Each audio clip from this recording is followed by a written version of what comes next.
Good afternoon, everybody.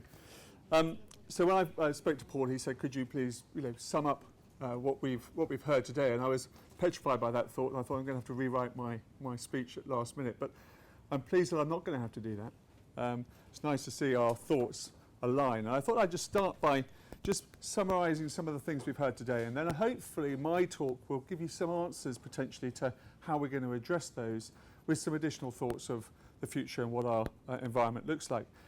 A few key themes that came out. Communication was something that we heard a lot about today, the need to communicate with our instructing principals.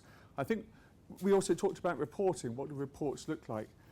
Something I've always, the mantra I've always taken is that a report going to an insurer should tell them what they already know. They shouldn't be learning something from our report. If we get the communication right, then the report just ratifies those findings. But what we also need to do is think about what the content of that report looks like, embracing modern technology, using modern technology to give insurers what they need in order to make the decisions that they've got to make, particularly around the matters of reserve and similar. We talked about the Insurance Act. That's an interest. We haven't talked much about that today, but I think it's very relevant and how that might impact on our environment in the London market. One thing I was particularly interested in was John's comments around and his liaison with his corporates or the insureds, and the fact that they don't perceive that they will be realising their rights under the Enterprise Act. I think as a loss adjuster, particularly in the UK market, one of the things that I was very aware of is that our terms and conditions, or our SLAs as we call them, around the levels of our service might leave us open to an insurer coming back to us and looking for some sort of compensation in relation to delay. But it's interesting to hear that actually the insureds are unlikely to actually press that button, although I think they will use it as a threat. I think it will be a driver and it will improve payment terms. And that's one area. We were talking about what the London market and payments like coming out of the London market. My experience actually is that I think the London market sits behind some of the other markets in the world with regards to payment terms.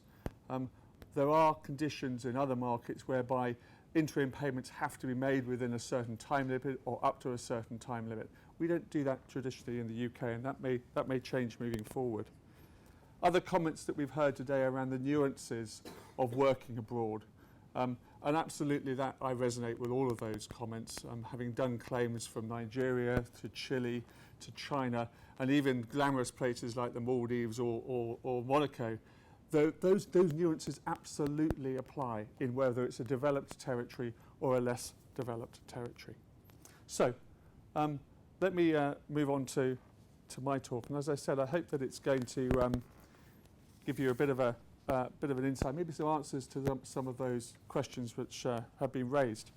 I'm going to give you my perspective, also the perspective of some of our colleagues who I've been counselling from over the last few days, as well as an insight as to what Crawford feel the current market conditions look like and what we have to do as adjusters in order to evolve and develop in the future. So, as I am going to be talking about Crawford, and by way of sort of setting the scene for those of you that aren't necessarily that familiar with us, just a few slides about our company. So we are the world's largest independent provider of claims management solutions to the risk management and insurance industry, as well as self-insured entities. We're a publicly traded company. We have strong corporate governance.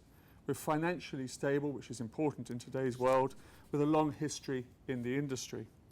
We have an expansive global network. We touch pretty much every part of the world, and where we don't touch it directly, we have relationships that enable us to operate. And importantly, we really do focus on the strong strategic relationships with our clients. What do we do? Well, it's relatively easily broken down. The first and the second box there are claims services. That's what I'm going to talk from predominantly today. But the other areas of our business are business process outsourcing and consulting. Consulting is something which I think is going to become more and more prevalent and something that I'm going to touch on during my presentation. So how do we deal with claims in our world? There is a squeaky board here, I'll move over. But just to say here, this sort of diagram sets out how we look at sort of volume claims upwards. the focus of today's discussion and what I represent is the top of that pyramid. And that's where we basically manage our international and complex losses across our global network. This includes cross-class disciplines, specialist services, consultancy, and the majority of claims which we receive from the London market, putting our TPA and volume claims service to one side.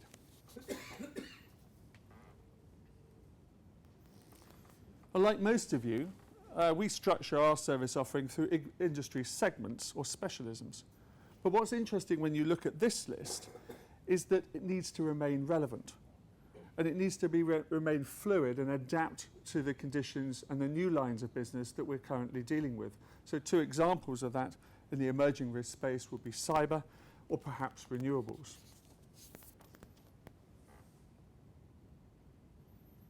But let's talk about loss adjusting. So this picture, which some of you will recognise, is the New Zealand earthquake taken above Christchurch in February 2011. This was a period of intense activity. But what's happened since? Well, this is a slide I've pinched from Munich Re. And from 2005 to 2012, natural catastrophes, I think, were very much considered business as usual within our space. But then it all went quiet, except perhaps for the wildfires of Fort McMurray in Canada and Tianjin maybe, which I fully appreciate has a very different origin. Having said that, the cats that we were dealing with during 2010 and 11 were pretty extreme. We had extreme weather conditions, we had a series of earthquakes and tsunamis, and they were mostly in the Asia-Pacific region. The last significant hurricane was Wilma in 2005. So hurricane in the Caribbean was Wilma in 2005. 11 years later, we have Matthew, with losses estimated in a range of between 2 and 8 billion currently, somewhat lower than the top 10 that you can see on the screen. But this gap brings with it problems. Resources being the main one. We're much leaner than we used to be. Is capacity booked or is it available? Cat volumes have certainly not enabled bolstering staffing levels, and a different resource model needs now to be adopted in order to ensure that we can meet our clients' needs in these times of crisis. But in the meantime, claims volumes across most lines of business are down.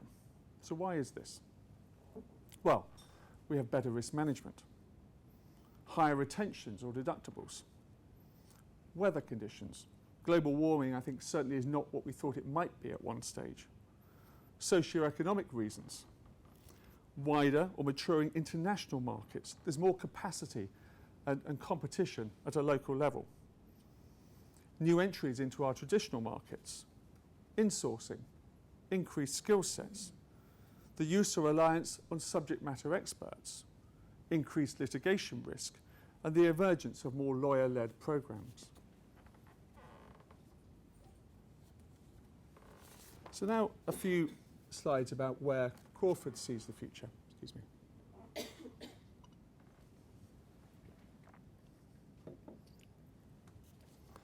So all of this leads us to think, how are we going to change?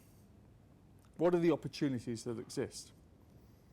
Well, one of the things we know, and that is that complacency is not the answer. What are these opportunities, though? Well, we certainly see our market growing. Opportunities in Asia and Europe, as well as the development of our specialist capabilities around some of the core services and needs of our clients.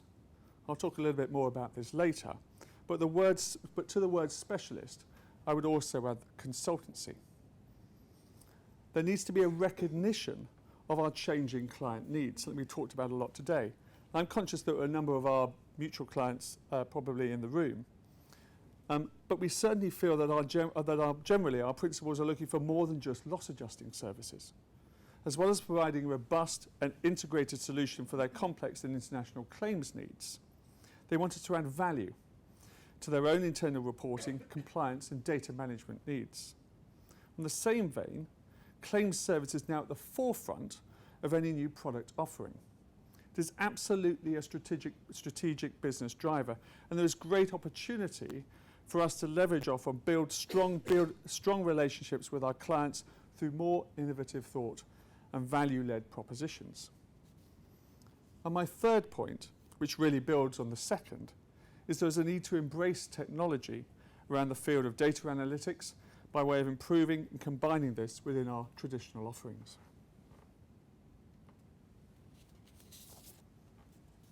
So what are some of the challenges that we face? Well, there is arguably too much reliance on traditional claims-related activities, back to my point of needing to evolve. Put bluntly, we need to make money during peacetime and through other value-added services. Do we have adequate representation and specialist talent around the globe? I've met a number of guys here today from all over different parts of the world. To a degree, this is demand-driven, but absolutely there is room for growth and improvement. Can we consider can we deliver a consistent product globally? One thing we do, however, need to be aware of is that this is often reflective of local culture and practices. Again, something that's been talked about. The role of the adjuster varies and differs around the world. That said, we need to model that and recognise these challenges and build resilience that is not only managed by ourselves but accepted by our instructing principles. And point 4 is an extrapolation of point 1. We need to be prepared to evolve and adapt to meet the market needs of loss adjusting and the consultancy space. This slide is indicative of where we see our business heading if we stood back and did nothing. As I've alluded to earlier, there are declining claim volumes. It's particularly in the traditional perils due to advances in preventative technologies. If we proceed along this line, we run the risk of not being able to provide a clear value proposition or respond to market changes such as emerging risks. We run the risk of losing a talent pool through the failure to provide a clear platform on which to grow the business and develop individuals to enhance with new skills or expertise. I think this goes to the root of some of those succession issues that we were talking about. And with that, succession then becomes a problem. How do we entice new talent into our businesses? So how do we set about addressing some of our clients' needs? I'm not going to go into this in a lot of detail, but this slide depicts how we envisage our product mix of specialist services interacting with those differing needs to provide the analytics-driven insights that engage people, technology, and innovative thought leadership.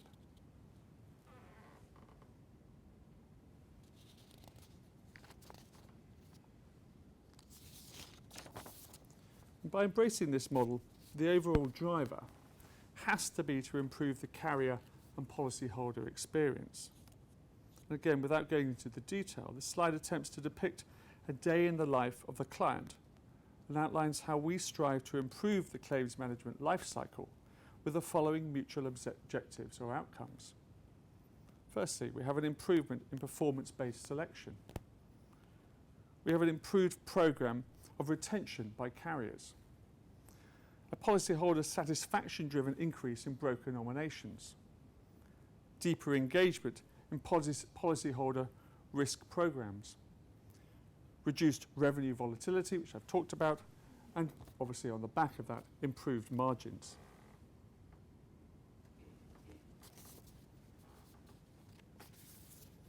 So fleshing this out further, how do we add value and address the multiple problems or needs of our customer base, which extends through the insurance to the corporate spectrum? So what are some of the problems that we perceive our clients face on a day-to-day basis? Claims cost inflation, lack of complex claims expertise, emerging risks and dealing with those, requirement to deal with multiple parties or firms, a lack of global capability, inadequate outcomes for customers, lack of insights and benchmarks, global cap management, including resourcing. What are some of the solutions? or we need an end-to-end integrated solution. We need reduced indemnity spend, friction costs and claim settlement time, better policyholder and broker experience, evidence-based reserving, something that Jonathan was talking about this morning, data analytics and insights, improved client and customer experience. And we need a global solution with access to specialists. All of this should hopefully resonate with the guys here in the room. From an end user or customer perspective, they currently face slow resolution, poor expectation management, and with that, business risks. So therefore, we must strive to improve focus on the resolution of claims, better manage cost of risk, brand enhancement via expert servicing, and insights from our claims and loss adjusting experiences. So this final slide, before I want to move on to what this means in practice, depicts how we, that's Crawford, see our client mix changing over the next 5 years. The key message here is that we foresee a more balanced and healthy mix with less reliance on our traditional markets through improved service offerings into the Lloyd's and London market, corporate space, and better realisation of our opportunities through Crawford Consulting. So, let's talk about the role of the loss adjuster, and a lot of you will be familiar with this sort of mind map. But I tend to use this to show the multiple work streams or activities that we need to manage when we're dealing with a major loss or incident. So there's me in the middle. I don't think my brain will do all those things, but I just walk through it quickly from top right. Firstly, we need to consider causation, coverage, subrogation, communication, and reserve through the investigation and management of individual heads of claim to include the appointment of experts, physical and consequential losses, and the mitigation thereof, all of which need strategically managing, importantly, through to the successful resolution of the claim.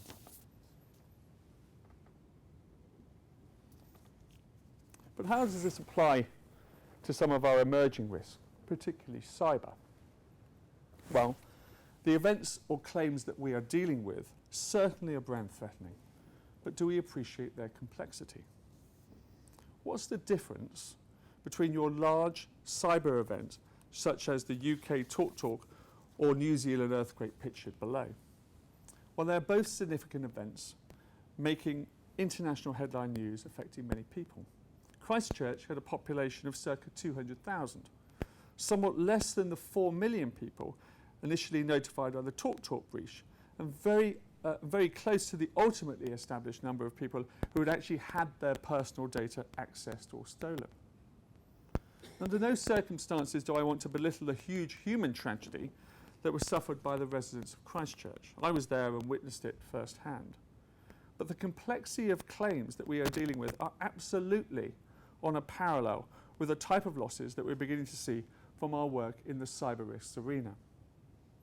One marked difference is that on receipts of instructions for your typical property or physical damage claim, we deal with the pressing issues and we make an appointment with the insured to see them once the fire is out or the dust has settled. You do not have that luxury with cyber. The response needs to be immediate.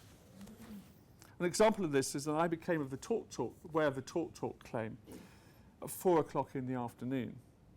By 10 p.m, it was headline news with Dido Hardy, who's their CEO, making statements to the press in what has now become a highly critiqued attempt to protect both brand and reputation. All of this with little thought as to the insurance response or coverage that may or may not have been in place at the time. So why am I talking about this? Well, this is an example of where we have taken the necessary step to deploy and enhance our existing skill set to meet the needs of the emerging markets. For cyber risks, we need to bolt on the role of the crisis manager. That's a need to support the insured and their team from the outset and provide immediate response needed to protect brand and reputation, but also the interests of insurers, which, as we all know, at the early stage of a claim is about providing guidance and comfort around decision making, whilst managing expectations and ensuring effective communication between all of the stakeholders.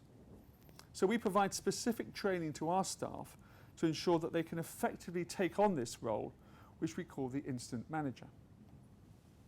This leads me to a very important point, and I would suggest the overriding message from today's talk.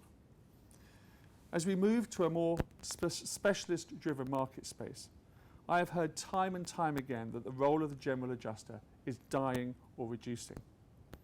Indeed, when we're talking about cyber, I've sat in lectures like this, where the speaker has expressly stated that there is no role whatsoever for the adjuster in the management of cyber risks.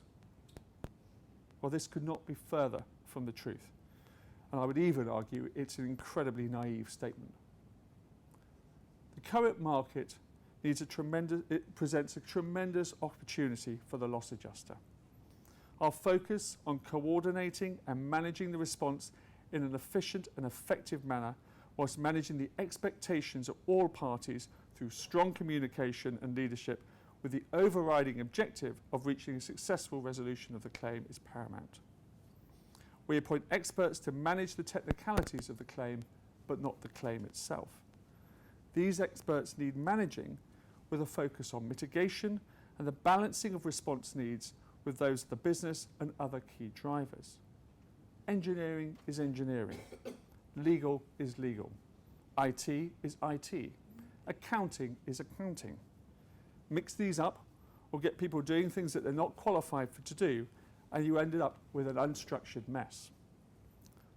The orchestra needs conducting. That way the audience get what they paid for, and importantly, leave wanting more and singing the praise of the musicians or the experts concerned. It's a win-win, and a skill set that needs to be better recognised, and I would argue strongly embraced. So again, this slide I think plays to some of the discussions we've had earlier around experience and expertise. And understanding the complexities of the claims that needs and the needs of our market is key. This comes with experience and is greatly supported through the qualifications and governance of SILA. The good news is that the SILA qualification is becoming widely recognised across the globe. And with that, more and more people are reaching out to join our organisation and take the examinations. Consistency and quality still needs improvement, but this can be enhanced through the valued addition of a centralised oversight and control. Why do we still persist in trying to avoid small additional claims costs through a direct instruction to a part of the world where we have no direct relationship or experience? We wouldn't do this on a personal level, so why is it acceptable on a commercial level? Again, a slide that will probably resonate with some of you around local and master policies. There is absolutely a greater awareness of and respect for the role of the international loss adjuster in our local markets and territories. Indeed, the value and experience that is brought to the table is often welcomed, particularly around the need for greater levels of communication and management of expectations on coverage, reserves and practical matters such as timelines and the appointment of experts or compliance with regulatory requirements. But there are still difficulties and complexities that need managing. One of these, from our perspective, is the level of quality of reporting. What is acceptable at a local level is often far from adequate to the following market. This needs recognising and addressing before it becomes an issue and not after. Supported by in-house training, but also an acceptance of our instructing principles that it does not always represent inadequate or lacking expertise at a local level, but differing local practices or positioning around the role of the loss adjuster.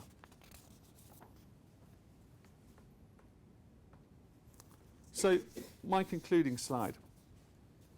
And really my message is that I think it's very positive. Really, what is the international adjuster's perspective? Well, it's the opportunity for the rebirth of top quality loss adjusting. And a few points really to conclude and summarise. I think you've heard it from me enough by now, but the value and expertise that a loss adjuster brings to the management of claims is paramount to the customer experience and the successful resolution of claims, within the boundaries of the specialist insurance environment within which we now operate. It's a huge opportunity, and it needs realising and embracing, not only by ourselves, but our instructing principals and other key stakeholders. Qualifications remain of core importance, and this is benchmarked by the examination structure within SILA. I think the London market remains the front and centre for best practice across the globe, product development and thought leadership. And I actually personally am doing more and more of this at the moment than I've ever done before in my career. But aligned to our value proposition and expertise, our fees need to be brought in line with other experts who retain and manage complex claims matters. I, for one, am extremely tired of looking at schedules of experts when we're concluding claims, looking down the list, and then seeing the loss adjuster's fee at half, and I don't exaggerate, the value of the next person on that list. It's wrong, it needs sorting out. And finally, we have the decline in claims volumes. It needs to be addressed through greater customer engagement, innovation, and value-added services. How do we do that? We think more like consultants rather than loss adjusters. And with that, I'd like to finish my talk. Thank you very much.